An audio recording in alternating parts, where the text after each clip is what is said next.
Hello, welcome to Fertile Minds. I'm Dr. Gary Swift from the Queensland Fertility Group Gold Coast unit. Today I'd like to talk to you about contraception and how contraception impacts on fertility. There are a lot of, I suppose, incorrect information sources out there about, and a lot of wives' tales and concern about if someone's on the pill for a certain period of time or uses some other contraceptive, that it will impair their ability long term to fall pregnant. And most of those things are, as I said, wives' tales, incorrect information. Firstly, I'll talk to you about the combined oral contraceptive pill. The way the pill works in three ways. The estrogen in the pill works on the hypothalamus and pituitary gland in the central nervous system to stop the brain sending signals down to the ovaries to recruit and make egg follicles develop. Now, women are born with their entire lifetime supply of egg follicles in the ovaries sitting in a dormant state, and those egg follicles are actually sort of dying off, whether they're sort of actively cycling, on pills, pregnant, or any other circumstance. So what I normally say is between puberty and menopause, if you're not on any cycle suppression, the brain will recruit a group of follicles each month, up to a dozen follicles. The lead follicle will grow to maturity, release an egg, and if the egg fertilises, a pregnancy may result. If it doesn't, that egg's lost and the lining's shed and the process starts again. That's what a menstrual cycle is all about. The pill, by turning off egg follicle development, stops that process from going on, but it doesn't stop egg loss occurring in the background. The pill also keeps the lining of the uterus thin and keeps the mucus in the cervix thicker, so it's harder for sperm to penetrate. And those three ways make it 99% effective as a contraceptive device.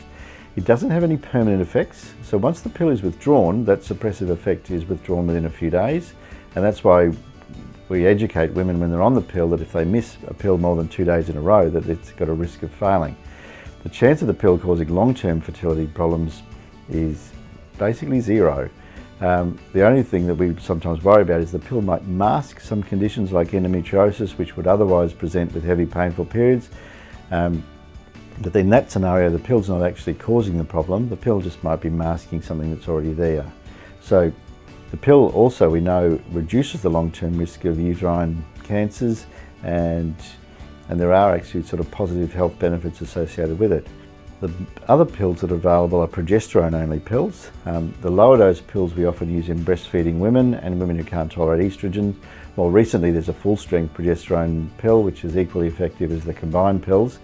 Likewise, once the hormonal effects of the pill on the endometrium and on the hypothalamus in the base of the brain is withdrawn, that effect doesn't have any permanent effect on the egg population or egg supply. Progesterone-based contraceptives such as the rod system that is inserted subcutaneously in the upper arm also have an effect on the hypothalamus, and once that hormonal effect is removed, there is no residual effect on the hypothalamus and basically the egg production and egg release going forward.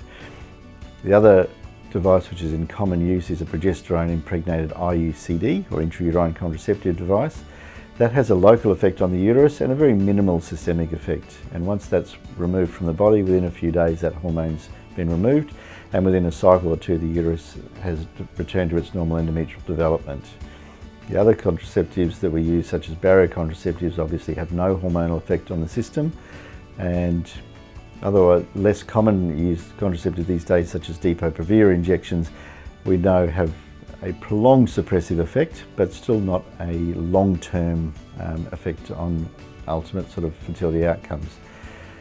The pill can, however, artificially keep cycles occurring when an egg population has been depleted in someone who's hit an early menopause or reduced ovarian reserve situation, so that may actually mask the situation.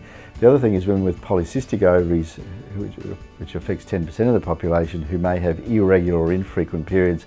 The pill gives the artificial situation of having a regular menstrual cycle.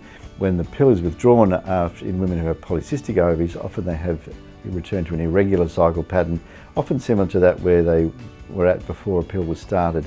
And that can give the impression that the pill itself has actually affected the cycles, when in fact all it's done is mask what was happening in the background anyway. We often use the oral contraceptive pill in assisted reproductive technologies to actually program the start of cycles. We use it particularly when we want to suppress abnormal ovarian hormone production, when we want to time or synchronise women so that their sort of cycles match when we're doing certain types of treatments. So we actually use the pill therapeutically in endeavours to actually create pregnancies, even though when it's used properly, the effect is exactly opposite.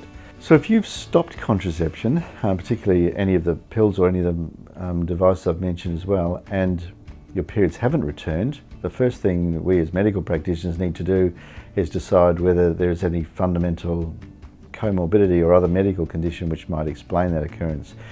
One of the things we do is assess the AMH level, or the ovarian reserve level, on a blood test, and then we look for other conditions such as related to thyroid disease, hyperprolactinemia, other medical conditions which may affect the regular cycle pattern.